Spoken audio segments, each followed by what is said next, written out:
தந்தை மகன் தூயாவியாரின் பெயராலே.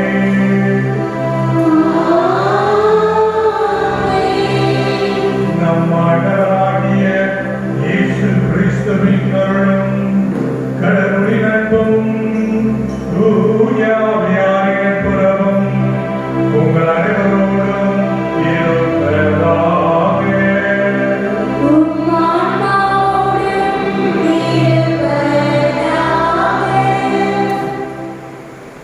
அன்பு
சகோதர சகோதரிகளை பிரியமறை நிகழ்வுகளை கொண்டாட நாம் தகுந்த பொருட்டு நமது குற்றக்குறைகளை நினைக்கும் மரணி மன்னிப்புக்காக வைக்கிறோம். எல்லாம் வல்ல இறைவனிடமும் சகோதர சகோதரிகளிடமும் நான் பாவியைச் ஏற்றுக்கொள்கிறேன். ஏனெனில் சிந்தனையாலும் சொல்லாலும் செயலாலும் கடமைகள் தவறினாலும் பாவங்கள் பல செய்தேன். என் பாவமே என் பாவமே என் பெரும் பாவமே.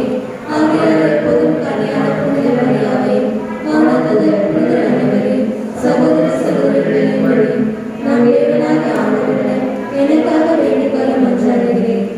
எல்லாம் வல்ல இறைவன் நம் மீது இரக்கம் வைத்து நமது பாவங்கள் குற்றங்கள் குறைகள் தவறுகள் பலவீனங்கள் அனைத்தையும் மன்னித்து நம்மை நிலை வாழ்வுக்கு அழைத்துச் செல்வாராக. ஆமென். அடுத்த நிகழ்வாக குற்ற விளக்கு ஏற்றுதல். ஒளியா நிலைகளை குத்து விளக்கு ஏற்றி அழைக்கின்றோம். பரிவு என்னும் முதல் திரியை ஏற்ற சிறப்பு விருந்தினர் ஃபாதர் அகஸ்டின் அவர்களை அன்புடன் அழைக்கின்றோம்.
வைமுத்து, புலோமினான், ஜோசப், சுசீலா, ராஜு இவர்களுடைய ஆன்மீக பாட்டிற்காக பேர் கொடுக்கப்படுகிறது.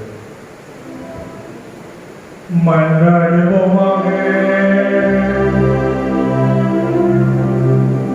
எல்லாம் வல்ல இறைவா, கனிமதியாவின் அமல உறுப்புகத்தினுடையாக உம் திருமகனுக்கு உகந்த இடத்தை ஏற்பாடு செய்தீரே.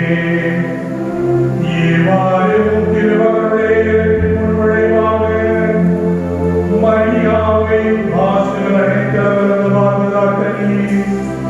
அவரது வழிமுறையால் நாங்களும் தூய்மையிடம் வந்து சேர அருள் புரிவீராக.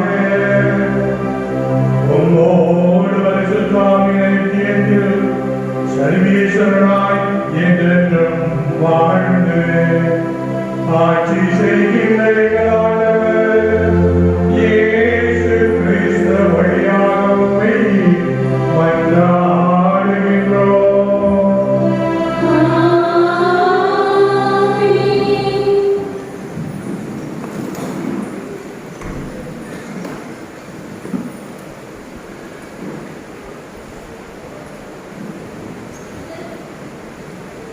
முதல் வாசகம்.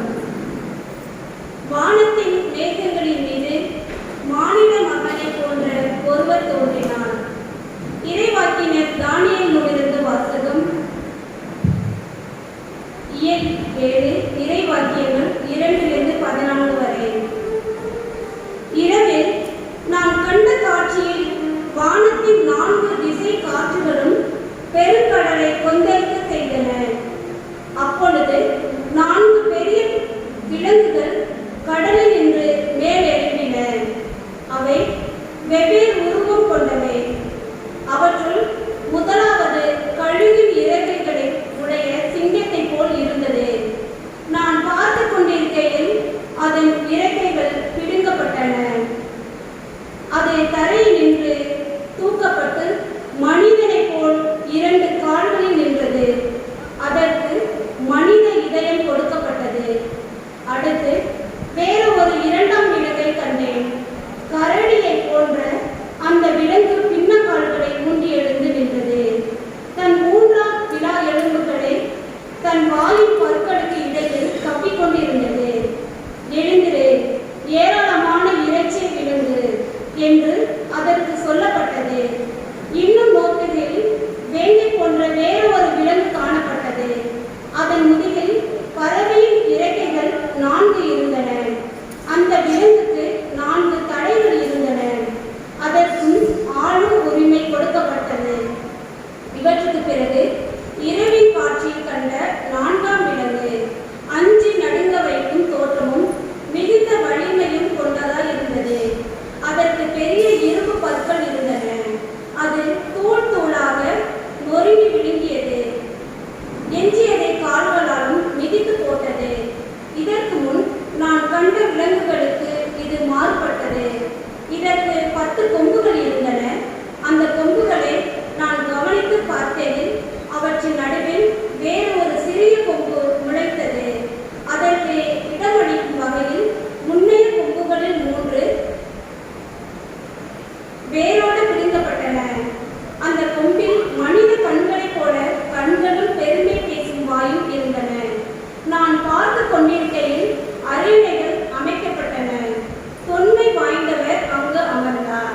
அவருடைய ஆடை வெண்பனி போலவும் அவரது தலைமுடி தூய பஞ்சு போலவும் இருந்தன. அவருடைய அரியணையை தீக்கொழுந்துகளாயும் அதன் சக்கரங்கள் நெருப்பாயும் இருந்தன. அவர் முன்னிலிருந்து நெருப்பாலான ஓடி தோன்றி பாய்ந்தோடி வந்தது. 10,000 பேர் அவருக்கு பணிபுரிந்தார்கள். பல கோடி பேர் அவர் முன் நின்றார்கள். நீதிமன்றம் தீர்ப்பு வழங்க அமர்ந்தது. நூல்கள் திறந்து வைக்கப்பட்டன. அந்த கொம்பு பேசின பெருமை மிக்க சொற்களை முன்னிட்டு நான் அதை கவனித்து பார்த்தேன். அப்படி பார்க்கையில் அந்த விலங்கு கொல்லப்பட்டது. அதன் உடல் சிதைக்கப்பட்டு நெருப்புக்கு இரையாக்கப்பட்டது. மற்ற விலங்குகளிடமிருந்து அவற்றின் ஆட்சி உரிமை பறிக்கப்பட்டது. ஆயினும் அவற்றின் வாழ்நாள் குறிப்பிட்ட காலம் நேரம் வரை நீட்டிக்கப்பட்டது. இரவில் நான் கண்ட காட்சியாவது வானத்தின் மேகங்களின் மீது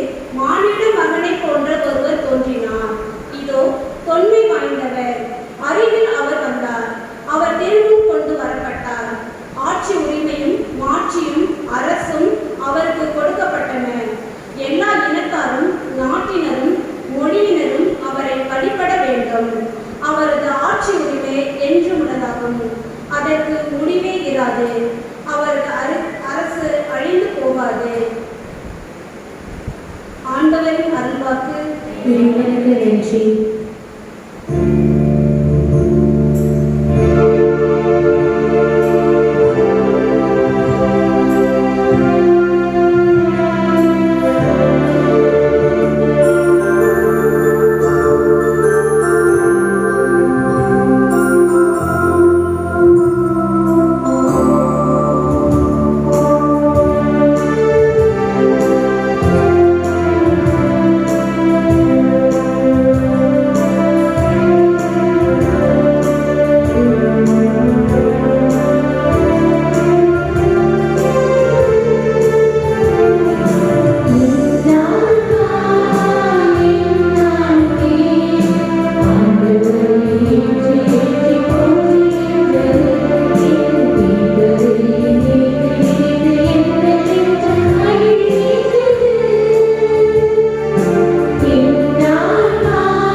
அதிகாரம் 22 இறை வசனங்கள் 33 40 வரை கேட்போம். இயேசுவின் போதனையை கேட்ட கூட்டத்தினர் வியப்பில் ஆழ்ந்து போயினர். இயேசு சதுசேயரை வாயடைக்க செய்தார் என்பதை கேள்விப்பட்ட பரிசேயர் ஒன்று கூடி வந்தனர். அவர்களிடையே இருந்த திருச்சட்ட அறிஞர் ஒருவர் அவரை சோதிக்கும் நோக்கத்துடன், போதகரை, திருச்சட்ட நூலில் தலை சிறந்த கட்டளை எது என்று கேட்டார். அவர், உன் முழு இதயத்தோடும் முழு உள்ளத்தோடும் முழு மனதோடும் உன் ஆண்டவராகிய கடவுளிடம் அன்பு செலுத்து, அதுவே தலை சிறந்த முதன்மையான கட்டளை. உன் மீது நீ அன்பு கூறுவது போல் உனக்கு அடுத்து இருப்பவர் மீதும் அன்பு கூறுவாயாக என்பது இதற்கு இணையான இரண்டாவது கட்டளை. திருச்சட்ட நூல் முழுமைக்கும் இறைவாக்கு நூல்களுக்கும் இவ்விரு கட்டளைகளே அடிப்படையாக அமைகின்றன என்று பதிலளித்தார்.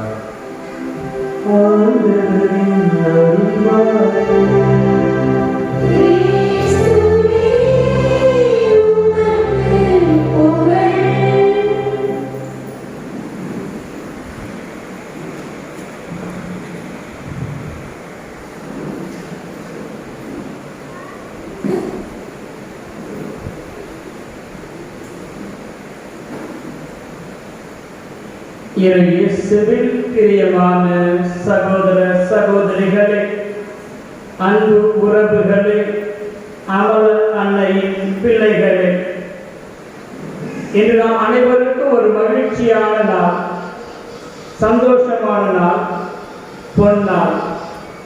காரணம், நம்முடைய பங்கினுடைய பாதுகாவலியான அமல அன்னையினுடைய திருவிழாவை கொண்டாடுவதற்காக இன்று முதல் நாளாகிய இன்று நாம் அமல அன்னை கொடியேற்றி இருக்கின்றோம். நம்முடைய பங்கு திருவிழாவை சீரும் சிறப்புமாக கொண்டாடுவதற்காக இன்றைய முதல் நாள் சிந்தனையாக நமக்கு கொடுக்கப்பட்ட தலைப்பு, அன்னையின் அன்பு வழியே புது வாழ்வின் அரிச்சுவடி. அமெரிக்க தேசத்தை சார்ந்த ஒரு சிறுவன் மிகவும் வறுமையான ஒரு குடும்பத்திலே பிறந்திருக்கின்றான். வறுமையின் காரணமாக தன்னுடைய படிப்பு நின்றுவிடக் கூடாது என்று சொல்லி ஒவ்வொரு நாளும் காலை எழுந்த உடனே அதிகாலை ஒவ்வொரு இல்லமாக சென்று செய்தித்தாட்களை விற்றுவிட்டு பிறகுதான் பள்ளிக்கு செல்வான். இது வழக்கமாக செய்யக்கூடிய ஒரு செயல். ஒரு நாள் அவன் மிகவும் களைப்புற்று இருக்கின்றான், சோர்வுற்று இருக்கின்றான். ஏதேனும் குடித்து தன்னுடைய தாகத்தை ஆற்றிக் கொள்ள வேண்டும் என்று ஆசைப்படுகிறான். ஆனால் தெரியாத அந்த நபர்களிடத்திலே எப்படி கேட்பது என்ற ஒரு அச்சம். எனவே அவன் மிகவும் சோர்ந்து போய்விட்ட காரணத்தினால் ஒரு இல்லத்திலே கதவை தட்டி கேட்கின்றான். அம்மா, மிகவும் களைப்பாக இருக்கிறது, குடிப்பதற்கு ஏதேனும் தருவீர்களா என்று சொல்லி அந்த தாயும் அந்த இளைஞரின் முகத்தை பார்த்து மிகவும் வாடி போய் இருக்கிறது இளைஞருடைய முகம், என்ன என்று தெரியவில்லை என்று சொல்லி சற்று அமருப்பா என்று சொல்லிவிட்டு தன்னுடைய இல்லத்திற்குள் சென்று அப்போதான் வாங்கி வச்சிருப்பான்னு நினைக்கிறேன் ஒரு பாக்கெட் பால். உடனே அதை ஓபன் பண்ணி சூடு பண்ணி சூடா கொண்டு வந்து வெது வெதுப்பா இதை குடி, இதை குடிச்சா உனக்கு சக்தி கிடைக்கும், தெம்பு கிடைக்கும் அப்படின்னு சொல்லிட்டு அவனுக்கு ரொம்ப ஆச்சரியம். நான் கேட்டது ஒரு டம்ளர் தண்ணி, ஆனா இந்த தாய் என்ன பண்ணிருக்காங்க, எனக்கு சூடான ஒரு பால் கொடுத்துருக்காங்களே. உண்மையிலே இந்த தாய் மிகவும் வல்லமையான தாய் என்று சொல்வதா அல்லது அற்புதமான தாய் என்று சொல்வதா? இந்த நேரத்தில் எனக்கு உதவி செய்த தாயை நான் என்ன என்று அழைப்பது? இரு கரத்தை எடுத்து தூக்கி, அம்மா நீங்க நல்லா இருக்கணும், இந்த செயலுக்காக நீ நீடோடி வாழணும் என்று சொல்லி அந்த சிறுவன் அந்த தாயை வாழ்க்கை விட்டு சென்று விடுகின்றான். காலங்கள் பல உருண்டு ஓடுகின்றது. திடீரென்று பார்க்கின்ற பொழுது அந்த தாய் நோய்வாய்ப்பட்டு மருத்துவமனையிலே சிகிச்சைக்காக அனுமதிக்கப்படுகிறார்கள். அப்பொழுது ஏதோ எதிர்பாராத விதமாக அவருக்கு ஏற்பட்ட அந்த நோய் ஒரு புதுவிதமான நோய். எனவே அவருக்கு சிகிச்சை அளிக்க முடியவில்லை. மருத்துவர்கள் வெளியிலிருந்து தான் கொண்டு வர வேண்டும், அதிக செலவாகும் என்று சொல்லி விடுகின்றார்கள். அப்பொழுது அந்த பக்கமாக ஒரு நபர் வருகிறார். முகத்தை நான் எங்கே எங்கேயும் பார்த்திருக்கிறேன் என்று சொல்லிவிட்டு அங்கிருக்கிற மருத்துவரை பார்த்து கேட்கின்றார், அந்த தாய்க்கு என்ன ஆகிற்று, ஏன் அவர் இங்கே அனுமதிக்கப்பட்டிருக்கிறார் என்று. உடனே மருத்துவர் அதற்குரிய விளக்கத்தை அளிக்கின்றார். உடனே அந்த நபர் சொல்லுகின்றார், இவருக்குரிய அறுவை சிகிச்சையை நான் செய்கிறேன், அதற்குரிய முழு பொறுப்பையும் நான் ஏற்றுக்கொள்கிறேன் என்று சொல்லிவிட்டு நீங்கள் அறுவை சிகிச்சை ஏற்பாடு செய்யுங்கள் என்று சொல்லிவிட்டு சென்று விடுகின்றார். மறுநாள் காலையில் சகோதரி சொல்கிறார்கள், உங்களுக்கு நாளை அறுவை சிகிச்சை. அம்மா சொல்றாங்க, என்கிட்ட காசு இல்லையப்பா, நான் எப்படி இந்த படம் அதை பற்றி கவலைப்படாதீங்க, நாளைக்கு உங்களுக்கு அறுவை சிகிச்சை, நீங்க தயாராக இருங்க. போய் அறுவை சிகிச்சை நல்லபடியாக முடிஞ்சு வந்துடுது.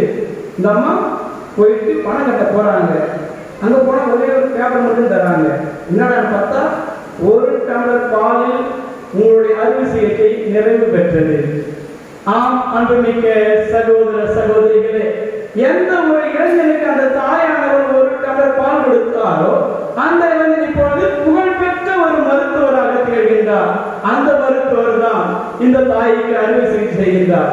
பார்த்தீர்களா, ஒரு தாயுடைய அன்பை, மண்ணக தாய்க்கு இத்தகைய ஒரு அன்பு இருக்கிறது என்றால் விண்ணக தாயாகிய நம்முடைய அன்னை மரியாதைக்கு எத்தகைய குணநலன்கள் சிறப்புகள் அடங்கி இருக்கிறது என்று சிந்தித்து பார்க்கலாம். கடமை பற்றி இருக்கின்றோம். இறைவனை நாம் புகழ்வதற்கு எந்நேரம் புகழ்ந்து கொண்டே இருக்கலாம். காரணம், இந்த அன்னையினுடைய பரிந்துரையானது எப்பொழுது நமக்கு இருந்து கொண்டே இருக்கிறது. அதை நம்ம மறுக்கவும் முடியாது, மறக்கவும் இயலாது. அதை அனுபவித்தவர்கள் தான் தெரியும். சாமி, நான் வாழ்க்கையில் எவ்வளவோ கஷ்டப்பட்டிருக்கேன், துன்பப்பட்டிருக்கிறேன், ஆனா அந்த துன்ப நேரத்துல கூட எனக்கு ஞாபகம் வரக்கூடிய ஒரே ஒரு நபர் யாருன்னு கேட்டீங்கன்னாக்க இந்த மாதா தான். அவங்களை நினைச்சு ஒரு 53 மணி ஜெபமாலை ஒப்பு கொடுத்தா போதும், எல்லாம் அப்படியே கரைஞ்சு போயிடும். போவா, நான் இவ்வளவு கஷ்டப்பட்டேன், நீ நினைச்சிட்டீங்களா, எல்லா பிரச்சனையும் இங்க விட்டு போயிடுச்சே. எப்படி அந்த அன்னையானவர் எனக்காக என்னுடைய திருமணத்திலே பரிந்து பேசியிருக்கின்றார். எனவேதான் அந்த அன்பின் காரணமாக எங்கே அன்பு இருக்கிறதோ, பாசம் இருக்கிறதோ, அங்கு அனைத்தும் நடைபெறும். எனவேதான் இன்றைய தலைப்பு அன்னையின் அன்பு வழியே புதுவாழ்வின் அரிச்சுவடி. அந்த குழந்தையை பெற்றெடுத்த தாய் அந்த இளைஞருக்கு நல்ல பற்றி கற்றுக் கொடுத்திருக்கிறார். எனவேதான் அந்த சகோதரர்கள் ஒரு டம்ளர் பால் பெற்ற பிறகு அவன் இரு கருத்தை குப்பி நன்றி உள்ளவனாக நன்றி சொல்லிய தாயை வாழ்த்து விட்டு சென்றான். ஆனால் மீண்டுமாக அந்த சகோதரிக்கு எப்படி கிடைத்தது பார்த்தீர்களா? இதுதான் ஆண்டவருடைய அற்புதமான செயல். இதை அனுபவித்தவர்களுக்கு மட்டுமே இதை புரிந்து கொள்ள முடியும். இதை விளக்க இயலாது.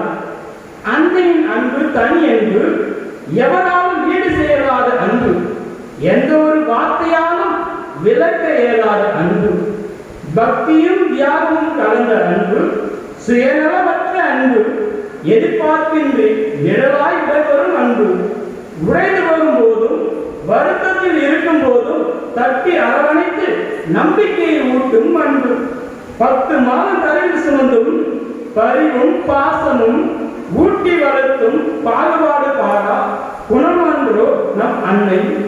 அவளே நம் புதுவாழ்வின் புது வசந்தத்தின் அரிச்சுவடி. படித்தேன் இயற்கையிலே அன்னையின் அன்பை பற்றி, ஆனால் விசுத்தேன் என் அன்னையின் அன்பை என் வாழ்விலே. லட்சங்களை சம்பாதித்தாலும் தாயிடம் நேசமில்லையே, வாழ்க்கையில் இல்லை லட்சணம். நடைபெற வைக்கும் நாயகி, அறிவை புகட்டும் ஆசா, நோய் தீர்க்கும் மருத்துவர், அழிவு பார்க்கும் கலைஞர், பசியை போக்கும் பயிர், அன்னைக்கு நிகர் அவளே. ஆம் அன்புமிக்க சகோதர சகோதரிகளே, எனவேதான் எபேசுக்கு திருமுகம் 5ஆம் அதிகாரம் 1 மற்றும் 2 வசனத்தில் இப்படியாக வாசிக்கின்றோம். ஆகவே நீங்கள் கடவுளின் அன்பார்ந்த பிள்ளைகளாய் அவரை போல ஆகுங்கள். கிறிஸ்து உங்களுக்காக தம்மை நறுமணம் வீசும் பலியும் காணிக்கையாக கடவுளிடம் ஒப்படைத்து உங்களிடம் அன்பு கொண்டது போல நீங்களும் அன்பு கொண்டு வாழுங்கள். இன்னைக்கு நம்முடைய குடும்பத்துல அன்பு இருக்குதா? நம்முடைய பிள்ளைகளுக்கு அன்பு கொடுக்கிறோமா? நம் உடன் பிறந்தவர்களுக்கு, நம்முடைய உற்றார் உறவினர்களுக்கு, நம்முடைய அன்பியத்திலே இருக்கின்றவர்களுக்கு பாசத்தை அன்பை கொடுக்கக்கூடியவர்களாக இருக்கின்றோமா? அல்லது பகையை உருவாக்கக்கூடிய நபர்களாக இருந்து கொண்டிருக்கின்றோமா? சற்று சிந்தித்து பார்க்க நாம் அழைக்கப்படுகின்றோம். அன்பு என்று சொல்கின்ற பொழுது 3 விதமான அன்பு இருக்கின்றது. ஒன்று ஏரோஸ் என்று சொல்லுவார்கள், இது தம்பதியர்களிடத்திலே காணப்படக்கூடிய ஒரு அன்பு. இரண்டாவதாக பார்க்கின்ற பொழுது பீலியா என்று சொல்லுவார்கள். இந்த அன்பு பெற்றோர்களிடத்திலே, சகோதர சகோதரிகளிடத்திலே, நண்பர்களிடத்திலே அனைவரிடமும் தென்படக்கூடிய ஒரு அன்பு. மூன்றாவதாக ஒரு அன்பு இருக்கின்றது, இதற்கு பெயர் அகாப். இது எல்லையற்ற அன்பு, நிபந்தனையற்ற அன்பு. இது எல்லாரிடமும் கிடைக்காது. ஒரு குறிப்பிட்ட நபர்கள் மாத்திரமே இத்தகைய அன்பை நம்மால் கண்டுகொள்ள முடியும், சுவைக்க முடியும். அப்படிப்பட்ட ஒரு நபர் தான் நம்முடைய அன்னை அமல அன்னை. ஒரு குழந்தை பள்ளியில ஒரு குழந்தைக்கு ஒரு கட்டுரை எழுது, நீ என்னவா இருந்தா நல்லா இருப்ப, சந்தோஷப்படுவ அப்படின்னு சொல்லி கேட்டுட்டாங்க. உடனே அந்த குழந்தை எழுதி இருக்குது, நான் ஒரு டச் போனா இருந்தா சந்தோஷமா இருப்பேன். ஏன் அப்படின்னு காரணம் எழுதுறாங்க அந்த குழந்தை. நான் பசியாக இருந்தேன், அழுதேன், என் தாய் என்னை கண்டுகொள்ளவில்லை. ஆனால் டச் போன் கிரைங் கிரைங் என்ற ஒரு சத்தம் வந்தது. உடனே என்னுடைய தாய் ஓடோடி சென்று அதை எடுத்து என்ன என்று பார்த்தா, ஒரு குறு செய்திக்கு இவ்வளவு விழிப்போடு இருக்க என் தாய், என்னை 10 மாத கருவிலே பெற்றெடுத்த அந்த தாய்க்கு என்னுடைய பாசம் நேசம் புரியவில்லையே, என்னுடைய ஏக்கம் தெரியவில்லையே, எனவே நான் எழுதுகிறேன். நான் ஒரு செல்போனாக டச் போனாக இருந்தா என் வாழ்க்கை எப்படி இருந்திருக்கும்? இன்னைக்கு நம்ம எல்லாரும் எதை வச்சு விளையாடுறோம்? நான் டச் போன வச்சு தான் விளையாடிட்டு இருக்கிறோம். ஆனா நம்மோடு இருக்கின்ற உறவுகளுக்கு, நம்முடைய குடும்பத்தில் இருக்கிறவர்களுக்கு, பெரியவர்களுக்கு மதிப்பு மரியாதை கொடுக்கிறோமா? அன்பு செய்யறோமா? அரவணைக்கிறோமா? கூப்பிடும் போது ஏன் என்ன அப்படி கேட்கிறோமா? ஆனா செல்போன் ரிங் அடிச்சவங்க எடுத்து என்ன செய்யறோம்? வீட்டை விட்டு 10 அடி வெளியில போயிடுறோம். ஒரு காலத்துல லேண்ட்லைன் மட்டும்தான் இருந்துச்சு. போன குடும்பமே ஒட்டுமொத்தமே நான் பேசணும் அப்படின்ட்டு லைன்ல கியூல நிற்பாங்க. இப்போ ஒவ்வொருத்தரும் அப்பா ஒரு பக்கம், அம்மா ஒரு பக்கம், மகன் ஒரு பக்கம், மகன் ஒரு பக்கம், 4 திசையை 4 பக்கம் போயிடுறாங்க. அப்ப அங்க எங்கே அன்பு இருக்குது? மொபைல்ல தான் அன்பு இருக்குது. நாம் நேருக்கு நேர் முகமும் பார்க்கக்கூடிய அந்த நபர்களிடத்திலே நம்முடைய உறவுகளை புதுப்பித்துக் கொள்ள முடியவில்லை, பாசத்தை வெளிப்படுத்த இயலவில்லை. ஆனால் நம்மளாம் கத்தோலிக்க கிறிஸ்தவர்கள், கிறிஸ்தவனுடைய பிள்ளைகள், அவருடைய விழுமியங்களை மதிப்பீடுகளை உள்வாங்கியவர்கள். ஆனால் அதை வெளிப்படுத்தக்கூடிய பிள்ளைகளாக இருக்கிறோமா என்று கேட்கின்ற பொழுது ஒரு பெரிய கேள்விக்குறியாக தான் இருக்கிறது. அப்படி என்றால் இன்றைய செய்தி நமக்கு என்ன செய்தியாக இருக்கின்றது? நாம் இந்த டச் போனெல்லாம் ஓரம் ஒதுக்கி வைத்துவிட்டு உறவுகளுக்கு நாம் முக்கியத்துவம் கொடுக்க வேண்டும், அன்பிற்கு முக்கியத்துவம் கொடுக்க வேண்டும். அதை கற்றுக் கொடுப்பவள் என்னுடைய தாய். இது அந்த அமல அன்னை என்னை கற்றுக் கொடுக்கின்றார். எனவே அந்த தாயுடைய பிள்ளையாக இருக்கின்ற நாங்களும் எங்கள் குடும்பத்தில் இருக்கின்ற ஒவ்வொரு நபருக்கும் அன்பை கொடுக்கக்கூடிய பிள்ளைகளாக இருப்போம் என்று சொல்லக்கூடிய பிள்ளைகளாக நாம் வாழ வேண்டும். எனவேதான் திருப்பாடல் 18 வாசிக்கின்றோம். என் ஆண்டவரே, நான் உம்மிடம் அன்பு கூறுகின்றேன். என் ஆண்டவரே, நான் உம்மிடம் அன்பு கூறுகிறேன். இது என்ன சொல்லுது? Jesus, I love you. மற்றவரை பார்த்து கூட சொல்ல முடியுமா? ஒரு காதலை பார்த்து சொல்லுவான் ஐ லவ் யூ.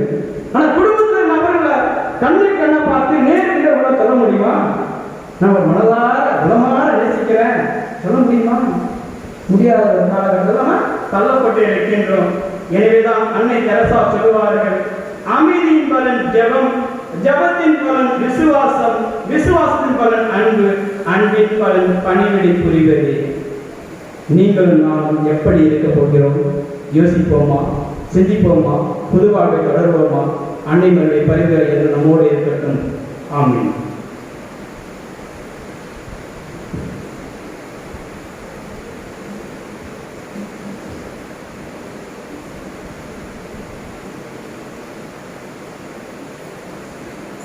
நம் அனைவரும் எழுந்து விசுவாசம் நம்ம கற்றுச் சொல்லுவோம்.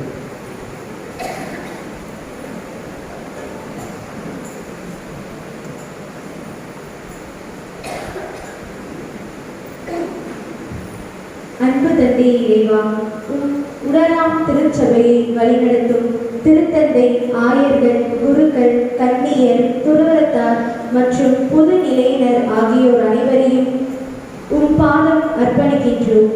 உம் பணியை தங்கள் வாழ்வாக்கி இறை மக்களை அன்பின் சமூகமாக எழுப்பவும் அன்பு கட்டளைகளை தங்கள் வாழ்நாள் எல்லாம் கடைபிடிக்கவும் தேவையான அருளை புரிய வேண்டும் என்று இறைவா உம்மை மன்றாடுகின்றோம். அன்னையின் கொடியேற்ற நாளாகிய இன்று உம்மை தேடி வந்திருக்கின்ற பங்கு மக்களை நிறைவாக ஆசிர்வதியும். எவ்வாறு என் அன்னையாம் கன்னிமரியார் உம்மோடு ஒன்றித்து திருவுலகத்தை நிறைவேற்றினாரோ அதே போன்று என் மக்களும் ஒற்றுமையிலும் சமாதானத்திலும் ஒன்றித்திருந்து திருவுலகத்தை நிறைவேற்றுபவர்களாக வாழ வரம் தர வேண்டும் என்று இறைவா உம்மை மன்றாடுகின்றோம்.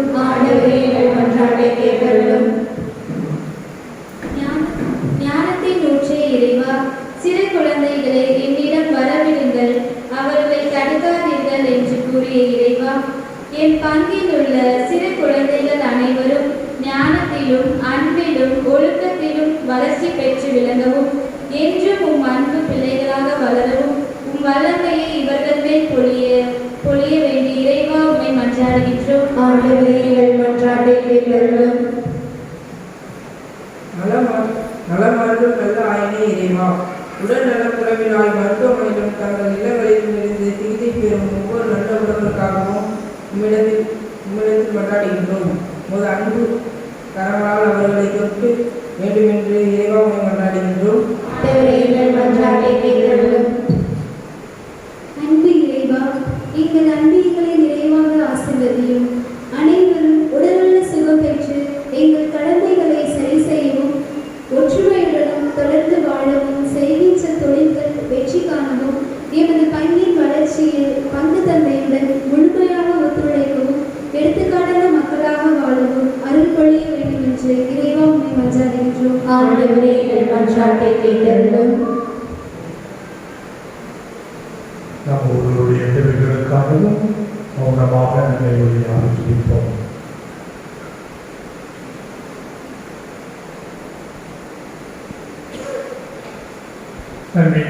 பிதாவின் நம்பிக்கையோடும் விசுவாசத்தோடும் பாதம் சமர்ப்பித்த இவருடைய விடுதலையின் ஜெபங்களை ஏற்று இவை அனைத்தும் எங்களுக்கு நல்லவையாக நன்மையாக வாங்கி தந்திட வேண்டும் என்று எங்கள் ஆண்டவராய் கிறிஸ்து வழியாக உண்மை மன்றாடுகிறோம். ஆமென்.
எல்லாவல்ல தந்தையாக இறைவனுக்கு ஏற்றதாகும்படி ஜெபியுங்கள். ஆண்டவர் தமது பெயரின் புகழ்ச்சிக்காகவும் ஆட்சிக்காகவும் நமது நன்மைக்காகவும் புனித திருவிழாவின் தீமைக்காகவும் உமது கையில் மீட்புகளை ஏற்றுக்கொள்வாராக. ஆண்டவரே, கன்னிமரியாவின் அமலவருபவர் பெறுகிறார். நாங்கள் ஒப்புக்கொடுக்கும் மீட்பின்படி பொருளை மனதிறங்கி ஏற்றருளும். அவரை மாசுகள் அனைத்திலிருந்து நீர்வதால் முன்னரே காப்பாற்றியது போல அவரது வரிமுறையால் நாங்கள் குற்றம் அனைத்திலிருந்து விடுதலை பெற செய்வீராக.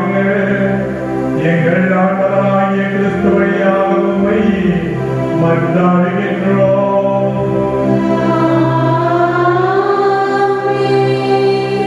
ஆண்டவர் உங்களோடு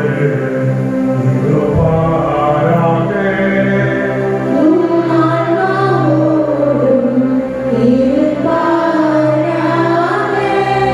இதயங்களை மேலே எழுப்புங்கள்.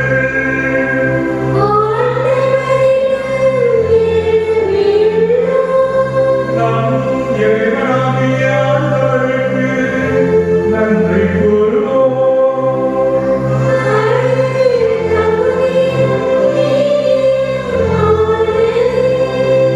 ஆண்டவரே, தூயவரான தந்தையே, என்றுமுடைய லாபத்தை எந்நாளும் இவ்விடத்திலும் நாங்கள் உமக்கு நிதி செலுத்துவது மெய்யாகவே தகுதியும் நீதியும் ஆகும். எங்கள் கடமையும் மீட்புக்குரிய செயலுமாகும். நீதிமிக்க கன்னிமரியாவை பிறப்புநிலை பாவத்தின் மாசுகள் அனைத்திலிருந்து காப்பாற்றினீர். உமது நிலை அருளால் அவரை செய்யும். உம் திருமகனுக்கு ஏற்ற அன்னையாக அவரை ஏற்பாடு செய்தீர். அம்மகனுடைய மருமகளாகிய மாசு வரவற்றில் மிகுந்த திரு அவையின் பிறப்பை முன்னறிவித்தீர். ஏனெனில் புனிதமிக்க கன்னியே, எங்கள் பாவங்களை போக்கும் அசத்த செம்மறியான உம் திருமகனை எங்களுக்கு தருபவராகவும் மற்ற எல்லாருக்கும் மேலாக அக்கண்ணியை உம் மக்களுக்காக பரிந்துரைப்பவராகவும் புனித வாழ்வின் முன் மாதிரியாகவும் விளங்கச் செய்தீர். ஆகவே வானதூதர் திரளோடு ஒன்று சேர்ந்து நாங்களும் உம்மை புகழ்ந்தேத்தி மகிழ்ச்சியுடன் அறிக்கையிட்டு ஒரே குரலாய் பாடுவதாவது.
ஆண்டவரே, நீர் மெய்யாகவே தூயவர், தூய்மை அனைத்துக்கும் ஒன்று.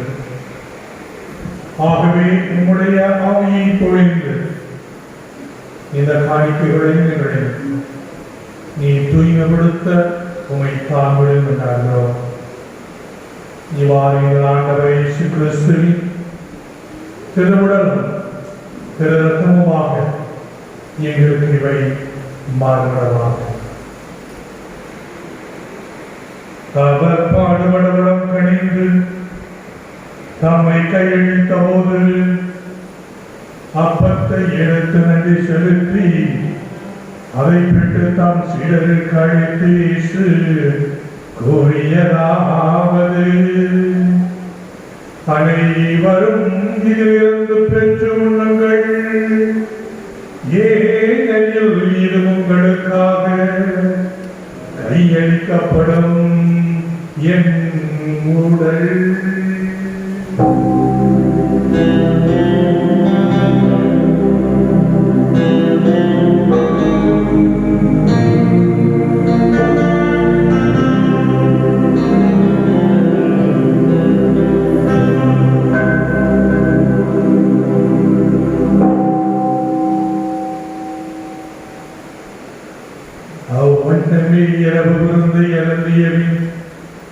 கிணத்தையும் எடுத்து மீண்டும் உமக்கு நன்றி கூறி நம் சீடர்களுக்கு அழைத்து இயேசு கூறியதாவது: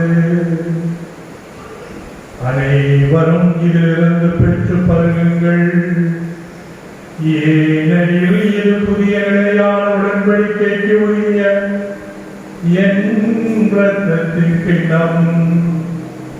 இது பாவ மன்னிப்புக்கென்று உங்களுக்காகவும் எல்லாருக்காகவும் சிந்தப்படும். இதை என் நினைவாக செய்யுங்கள்.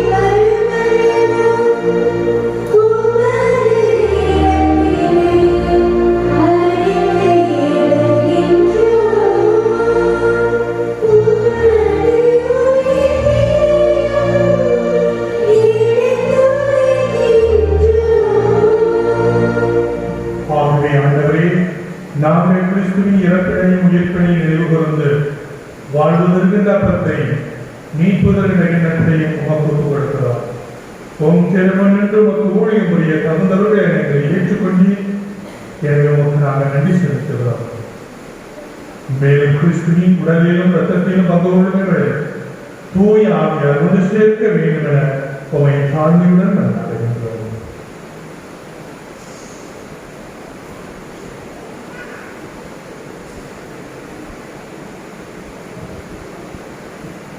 ஆண்டவரை உலகம் வரவேற்கும் திருவை நினைவு கொண்டவர்களும் எங்கள் திருத்தந்தை பிரான்சிஸ், எங்கள் ஆயர் எஃப். ஆண்டனி சாமி, ஒரு திருப்பிடமாக கொண்டிருக்கிற என் மக்கள் அனைவரையும் ஆசீர்வதித்தரும். குறிப்பாக இந்த நவநாளை சிறப்பிக்கின்ற புனித சகாய அன்னை மற்றும் இறை ஊழியர் ஜான் பீட்டர் அன்பியர்கள் மற்றும் செபரியார் மக்களை நிறைவாக ஆசீர்வதிக்கிறோம்.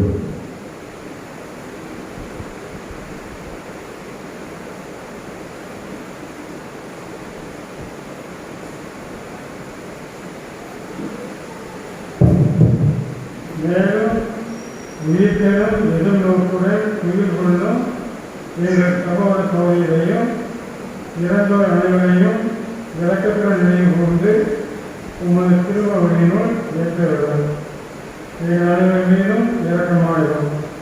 கடவுளின் கண்ணியத்தான வழியார் அவரை கடவுளான யோசிப்பு புனித திருத்துவர்கள் எங்கள் தந்தை திரு பிரான்சிஸ், புனித புனியார் இவருடைய உந்தவர்களாக இருந்தவரை அனைவருடனும் நான் நினைவாக ஒருவன் கருதிவிட்டு உங்கள் திருமணம் ஏற்றிருப்படியாக உங்கள் குழந்தைக்கு வாழ்ந்துள்ள உங்கள் மன்றாடுகிறோம்.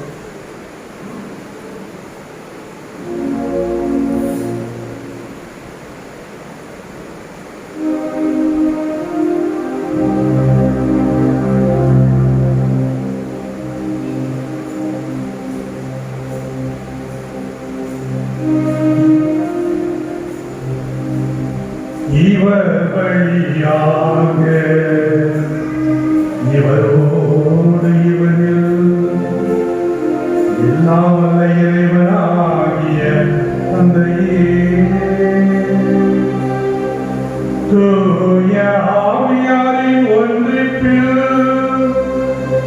எல்லா புகழும் மாற்றியும் என்றென்று உமக்கு உரியதே.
ஒருவருக்கொருவர் கிறிஸ்துவின் அமைதியை பகிர்ந்து கொள்வோம்.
நம்மை காத்து நமக்கு நிலை வாழ்வு அளிப்பதாக.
இயேசுவில் பிரியமான சகோதர சகோதரிகளே, அன்பு உறவுகளே, அன்னையுடைய பிள்ளைகளே, இந்த அருமையான இந்த நல்ல நாளையும் நேரத்தையும் கொடுத்து மழை இருந்தாலும் அதையும் பொருட்படுத்தாது இந்த கல்வாரி பலிக்கு வந்து உங்கள் ஒவ்வொருவருக்கும் என்னுடைய நன்றியையும் பாராட்டுகளையும் வாழ்த்துக்களையும் உரித்தாக்கிக் கொள்கின்றோம்.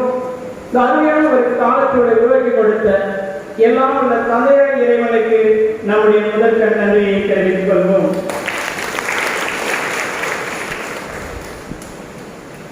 நம்முடைய பங்கினுடைய பாதுகாவலியான அமரனுடைய இந்த கொடியேற்று விழாவை முன்னின்று தலைமையேற்று வழிநடத்த இருந்தவர் பேரர் திரு அந்தோணிசாமி, மறைமாநில அதிபர் அமர அன்னை மறைமாநிலம் தவிர்க்க முடியாத ஒரு சூழ்நிலையில் வர முடியாது ஒரு சூழ்நிலை இருக்கிற காரணத்தினால் தயவுசெய்து என்னை மன்னித்து விடுங்கள்.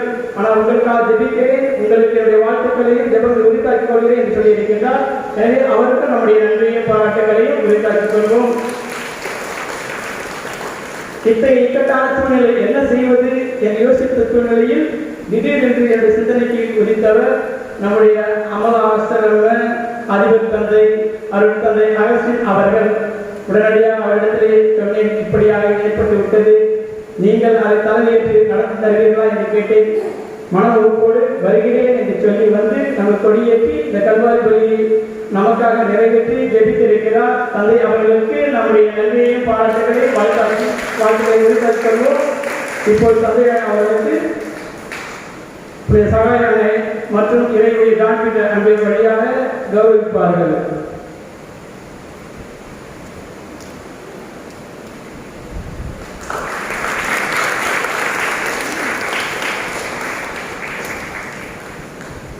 இந்த நன்னாளை மிகவும் சீரும் சிறப்போடும் சிறப்பித்த சகாய அன்னை மற்றும் இறைவனுடைய ஜான்பீட்ட அன்னைகளை சார்ந்த ஒவ்வொரு குடும்பங்களுக்கும் சபையார்களும் மற்றும் அந்த அன்பினுடைய பொறுப்பாளர் ஒவ்வொருவருக்கும் எங்களுடைய நன்றியையும் பாராட்டுகளையும் உரித்தாக்கிக் கொள்கிறோம். இறைவன் உங்களை ஆசிர்வதிக்கவும் அவனுடைய பரிந்துரையாக உங்களுக்கு எப்போது இருக்கவும் தொடர்ந்து கொண்டாடுகின்றோம். மற்றும் இந்த கல்வாரி பலியிலே நமக்காக இணைந்து ஜெபித்த அமலாஷ்ட சார்ந்த துறவியர் ஒவ்வொருவருக்கும் நம்முடைய நன்றியையும் பாராட்டுகளையும் உரித்தாக்கிக் கொள்வோம். இறைவன் தொடர்ந்து அவளை ஆசீர்வதிக்கவும் அவர் அனைவருக்கும் நலவற்றை பெறும்படியாக தொடர்ந்து அவர்களுக்காக மன்றாடுவோம். நாளைய தினத்தை சிறப்பிப்பவர்கள் உத்தம சீனி மற்றும் பனையபுரத்தை சார்ந்த இறை மக்கள். அதை தலைமையேற்று நிகழ்த்தியிருப்பவர் அருட்திரு தைனஸ் ஆரோக்கியசாமி கப்பத்தின் சபை பங்கு தந்தை புனித சரஸ்வதி ஆலயம் சிவபுரம் கும்பகோணம் நம்முடைய முன்னாள் பங்கு தந்தை அவர்கள். எனவே இறை மக்கள் அனைவரும் தொடர்ந்து வருகின்ற நவ நாட்களிலே ஒவ்வொரு நாளும் கலந்து கொண்டு சிறப்பாக ஜெபிக்கவும், உங்களுடைய குடும்பங்கள் இருக்கின்ற ஒவ்வொரு உள்ளங்களுக்காக ஜெபிக்கவும், எல்லா விதமான நோய் நொடிகளிலிருந்தும் விடுதலை பெறவும், உங்களுடைய தேவைகள் அனைத்தும் நிவர்த்தி பெற வேண்டி ஜெபிக்குமாறு உங்களை அன்போடு அழைக்கின்றோம். தொடர்ந்து உங்களுடைய ஒத்துழைப்பை நல்கும்படி வேண்டுகின்றோம். நன்றி.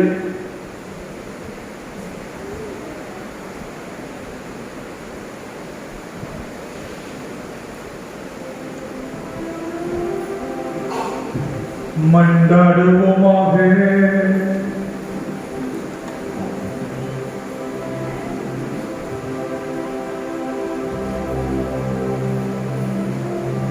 ஆண்டவரே எங்கள் இறைவா, புனித மரியாதை சுபத்தில் அவரை மாசுகளிலிருந்து தனிப்பட்ட முறையில் காப்பாற்றுகிறே. நாங்கள் உட்கொண்ட இந்த திருவுணவு அப்பாவ காயங்களிலிருந்து எங்களுக்கு நலம் அளிப்பதாக. எங்கள் ஆண்டவராகிய கிறிஸ்து வழியாக உம்மை மன்றாடுகின்றோம்.